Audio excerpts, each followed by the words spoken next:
Em nome do Pai, do Filho e do Espírito Santo. Amém. Doutrina católica, tradição e magistério. Meditação.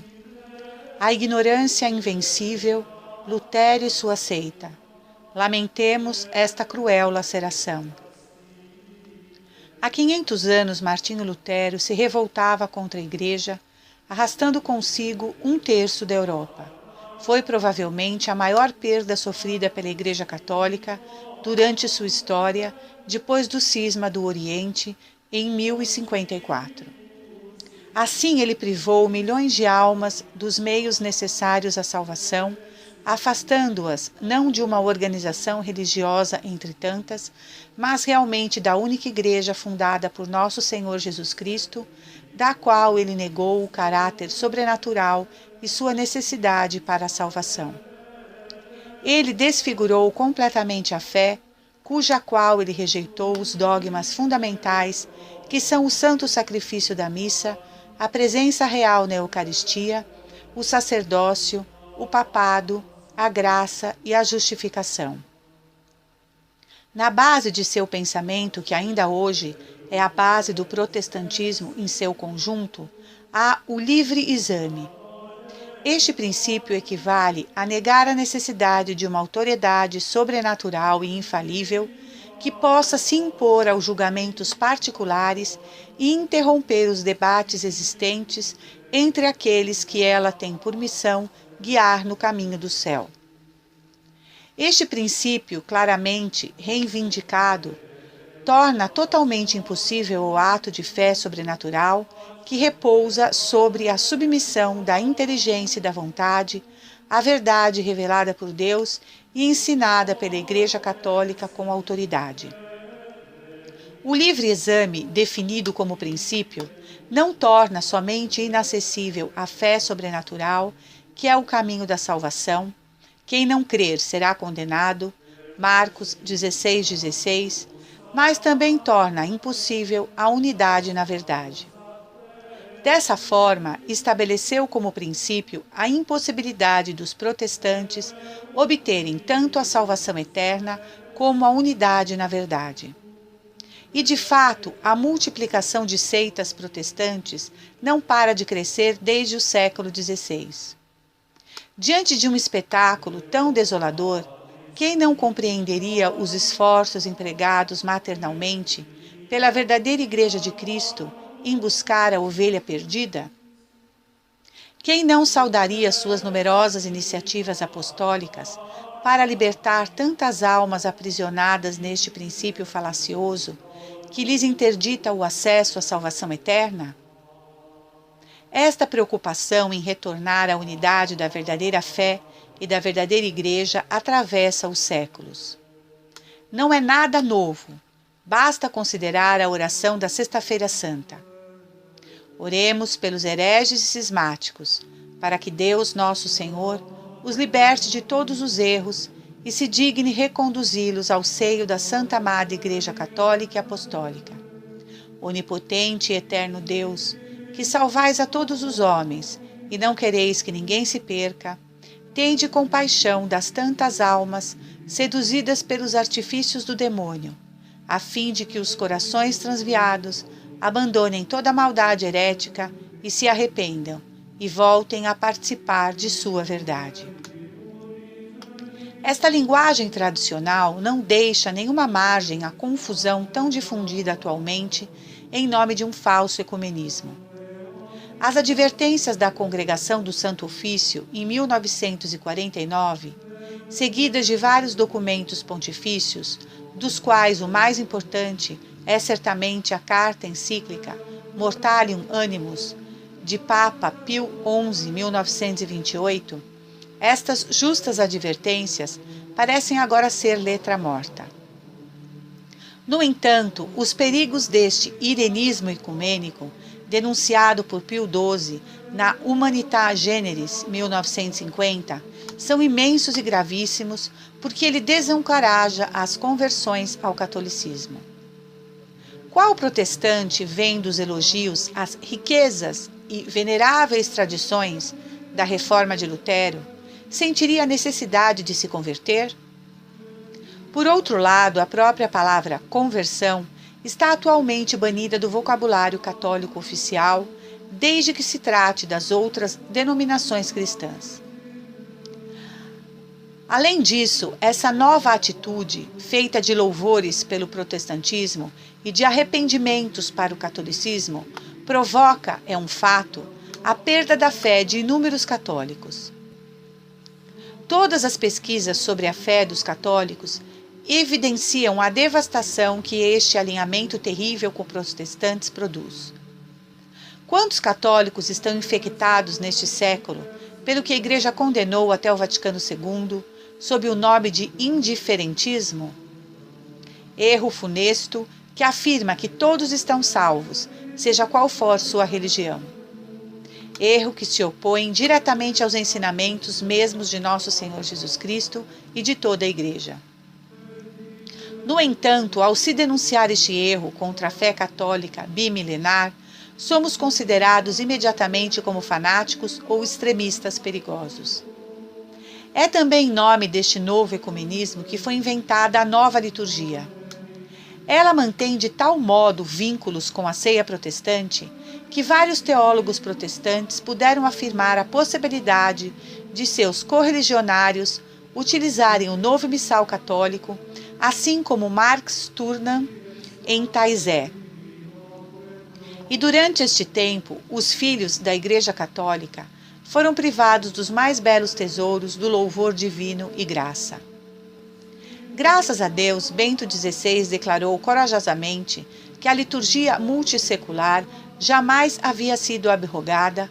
Todavia, durante mais de 40 anos em todo o mundo, a reforma litúrgica pós-conciliar tem afastado milhões de fiéis das igrejas. Eles não encontram mais o que esperavam da Igreja Católica. Como não se surpreender, então, que este ecumenismo, que supostamente deveria promover a unidade dos cristãos, tem tido pouco progresso? Monsenhor Marcel Lefebvre, desde o concílio, denunciou esta nova forma de proceder com os protestantes, que se abriga sob o nome de ecumenismo. De fato, este termo tão flexível expressa um modo geral de ver e agir, introduzido na Igreja durante o Vaticano II. Trata-se de uma benevolência demonstrada para com todos os homens, de uma vontade decidida de não mais condenar o erro, de uma busca constante de que nos une, ao invés do que nos separa, e o que deveria ter sido apenas o primeiro passo de um caminho em direção à unidade, como marco de uma captatio benevolente, rapidamente se transformou em uma busca querida por si mesma, convertida em seu próprio fim, uma procura incessante de uma verdade indefinida que se apartou de seu fim objetivo, o retorno à unidade da Igreja daqueles que haviam se perdido. Assim, o senso da palavra ecumenismo mudou. O conceito de unidade foi modificado e os meios para alcançá-la foram distorcidos. A clareza tradicional de uma igreja que sabe ser a única verdadeira e que o proclama em alto e bom som foi substituída por uma doutrina nova e confusa, mistura de autodegradação e de relativismo pós-moderno.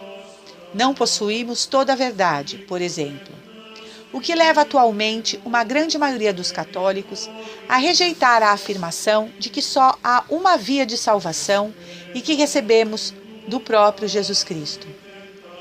Eu sou o caminho, a verdade e a vida. Ninguém vem ao Pai senão por mim. João 14,6. Mudou-se abruptamente o sentido do dogma. Fora da Igreja não há salvação, por ideias confusas, chegando a alterar a afirmação da identidade da Igreja de Cristo e da Igreja Católica. O cardeal Walter Casper, então presidente do Conselho para a Promoção da Unidade dos Cristãos, via na nova definição da Igreja subsiste em o que tornou simplesmente possível o ecumenismo promovido pelo Concílio. Vindo de tal personalidade, essa importante confissão deve ser levada a sério. Aí está, em algumas palavras, as razões pelas quais não podemos celebrar com alegria os 500 anos de aniversário da Reforma Protestante. Muito pelo contrário, lamentamos esta cruel laceração. Rezamos e trabalhamos aos passos de Nosso Senhor para que as ovelhas reencontrem o caminho seguro que as conduzirá à salvação, aquele da Santa Igreja Católica e Romana. Rezemos também para que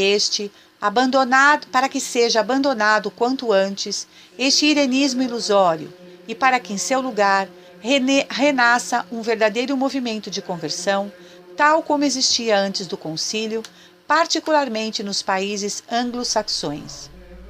Finalmente, neste centenário das aparições de Nossa Senhora aos pastorinhos de Fátima, rezamos também para que sejam ouvidos os apelos da Santíssima Virgem Maria. Ela prometeu a conversão da Rússia, quando o Sumo Pontífice se dignar consagrar explicitamente este país ao seu coração imaculado.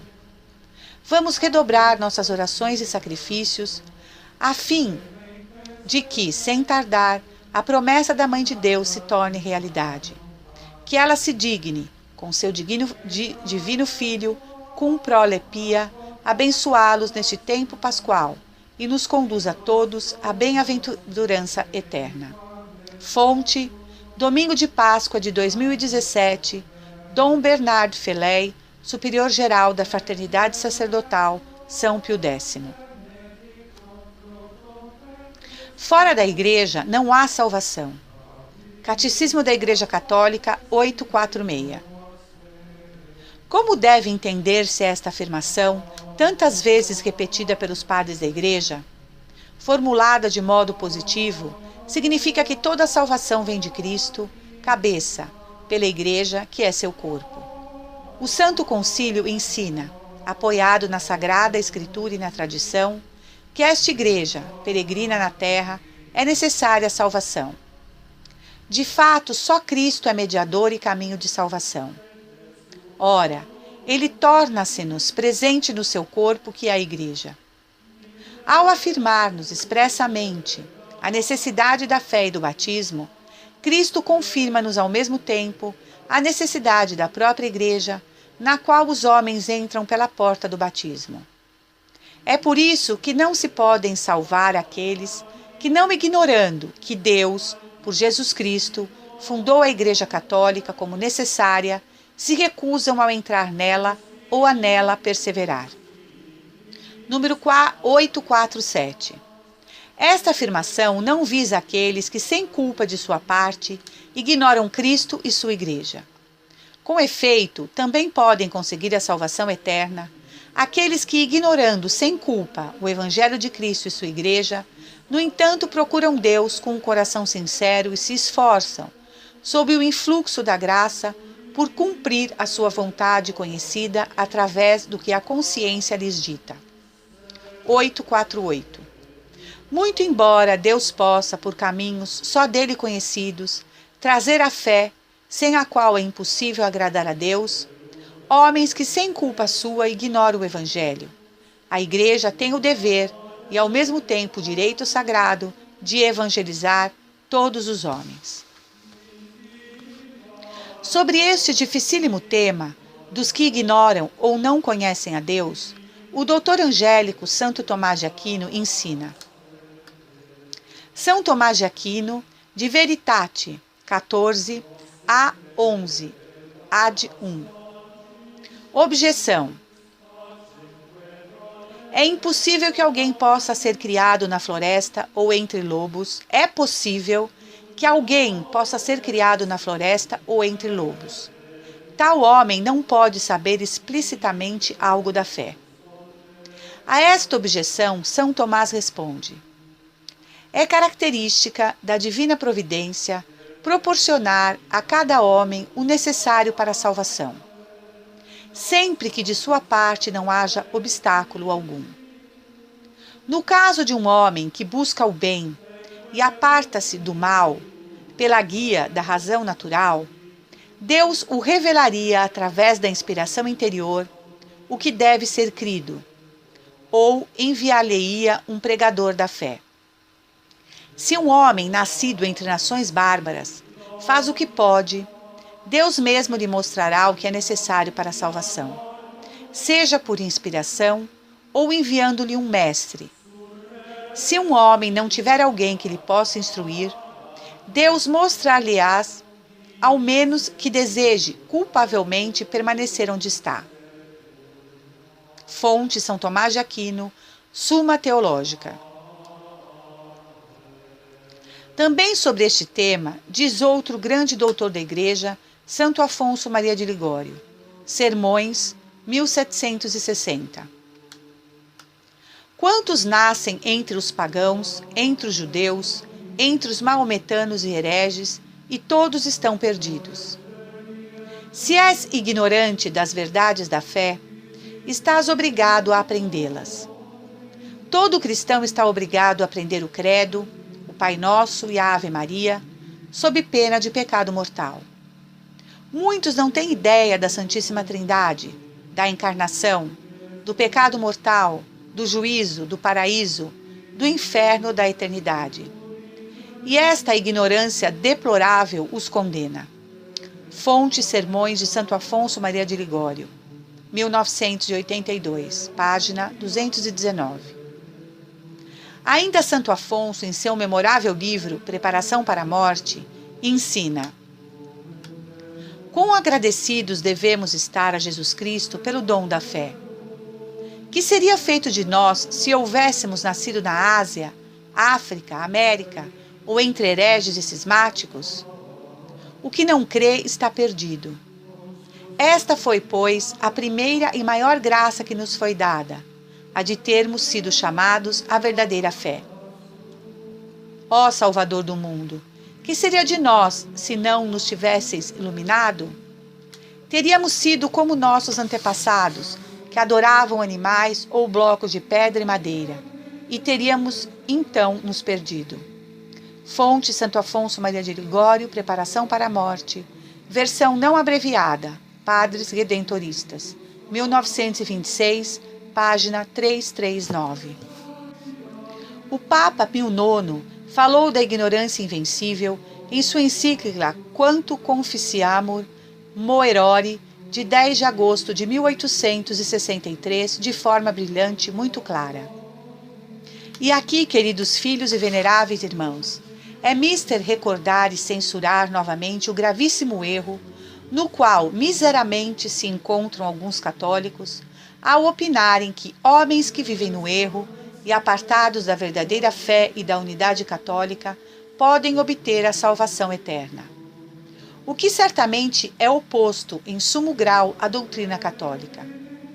Notório é a nós e a vós que aqueles que sofrem de ignorância invencível acerca de nossa santíssima religião e que cuidadosamente guardam a lei natural e seus preceitos, esculpidos por Deus nos corações de todos, que estão dispostos a obedecer a Deus, viver uma vida honesta e reta, podem conseguir a vida eterna pelo poder de operação da luz divina e da graça, pois Deus não permitirá de modo algum que alguém seja castigado com eternos tormentos, se não é réu de culpa voluntária. Brilhantes mesmo estas palavras. E vejam bem, a ignorância e o total não conhecimento de Deus não salvam ninguém, mas sim a falta de culpa de conhecimento daquele que não conhece a Deus, mas cuidadosamente guardam a lei natural e seus preceitos, esculpidos por Deus nos corações de todos, que estão dispostos a obedecer a Deus, a viver as leis de seus mandamentos. Note que o Papa Pio IX condena especificamente a ideia de que homens que vivem no erro e apartados da verdadeira fé possam se salvar.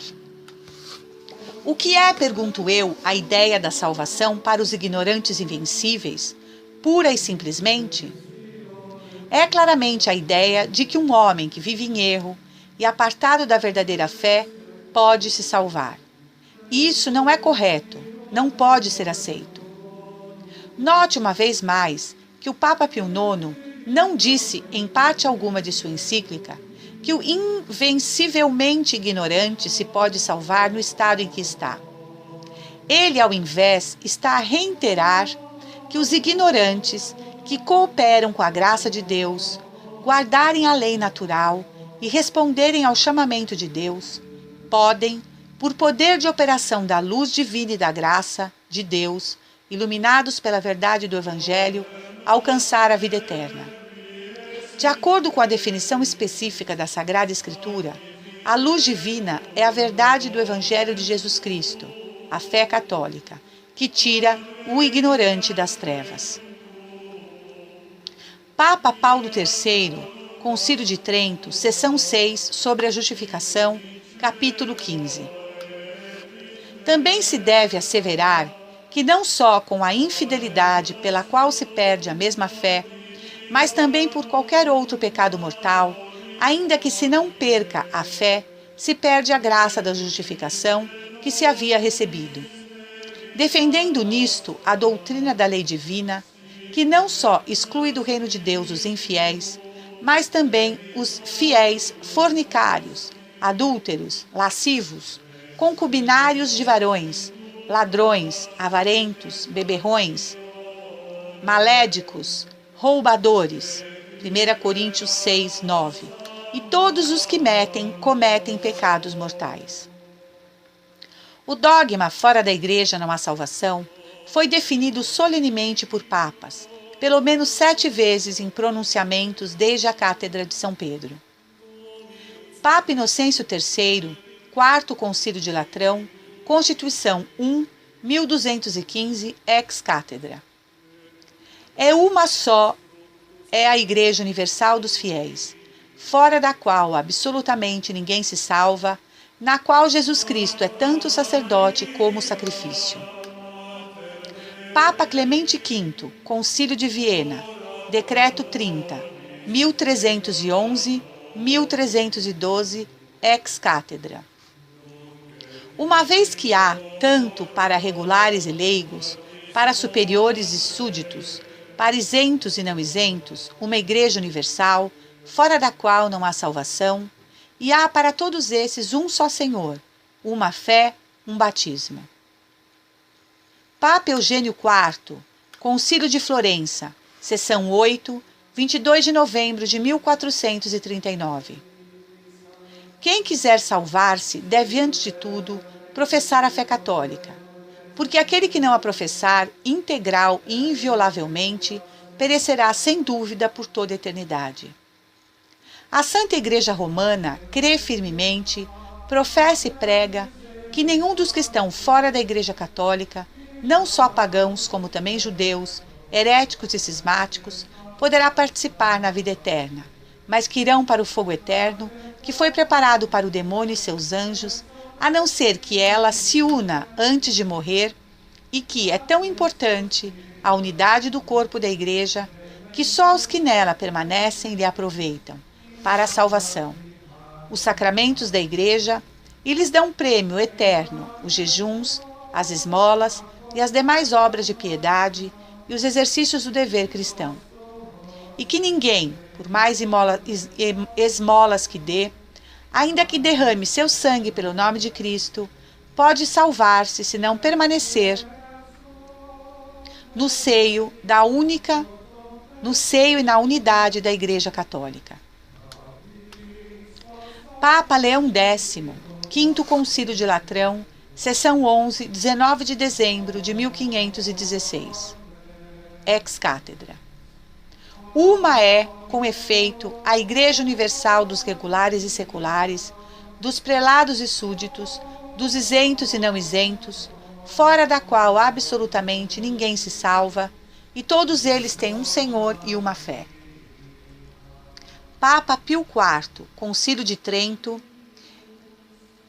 Iniunctum Nobis, 13 de novembro de 1565, ex cátedra. Esta verdadeira fé católica, fora da qual ninguém pode ser salvo, que agora voluntariamente professo e verdadeiramente mantenho. Papa Bento XIV, Nuper ad nos, 16 de março de 1743, profissão de fé. Esta fé da Igreja Católica, sem a qual ninguém pode se salvar, que agora voluntariamente professo e verdadeiramente mantenho. Papa Pio IX, Primeiro Concílio do Vaticano, Seção 2, Profissão de Fé, 1870, ex cátedra. Esta verdadeira fé católica, fora da qual ninguém pode ser salvo, que agora voluntariamente professo e verdadeiramente mantenho. Papa Gregório XV, Sumo Iuditer Studio, Seção 2, 27 de maio de 1832. Finalmente, algumas dessas pessoas desviadas tentam persuadir a si mesmas e a outros que os homens não são salvos somente na religião católica, mas que mesmo hereges podem alcançar a vida eterna. Papa Pio IX, Singulari Quodem. Pois em verdade, quando livres destes laços corpóreos, o veremos como ele é. 1 João 3,2. Entenderemos perfeitamente o quão estreito e belo é o nexo com que estão unidas a misericórdia e a justiça divinas. Mas, enquanto estiverem na terra, sobrecarregados por esta massa mortal que embota a alma, mantenhamos firmemente, segundo a doutrina católica, que há um só Senhor, uma só fé, um só batismo. Efésios 4:5. É ilícito indagar para além disto. Poderia me estender por horas sobre esse tema tão profundo e maravilhoso ao mesmo tempo, mas creio seja suficiente para explicá-lo. A Igreja Católica é infalível. Suas definições dogmáticas são infalíveis. Os papas, quando falam ex cátedra de Pedro, são infalíveis. Portanto, é muito simples. Se fosse verdadeiro que os assim chamados ignorantes e vencíveis pudessem pura e simplesmente ser salvos, então Deus nunca teria permitido que a Igreja Católica definisse o dogma de que ninguém em absoluto pode salvar-se fora da Igreja Católica. Mas, de fato, Deus permitiu que a sua Igreja infalível definisse esta verdade que, diante das determinadas condições acima expostas, pode-se alguém que não conheceu a Deus salvar-se, e que exclui, especificamente da salvação, todos os que não morrem católicos. Finalizo esta meditação mais uma vez, citando o Papa Pio IX, em sua carta encíclica Nost et Nobiscum, número 10, 8 de dezembro de 1849. Em particular, certifiquem-se de que os próprios fiéis tenham assente que suas almas em suas almas e profundamente gravado o dogma de nossa santa religião de que é necessária a fé católica para obter a salvação. Louvado seja nosso Senhor Jesus Cristo, salve Maria, viva Cristo Rei. Senhor, dai-nos a fortaleza dos mártires. Em nome do Pai, do Filho e do Espírito Santo. Amém.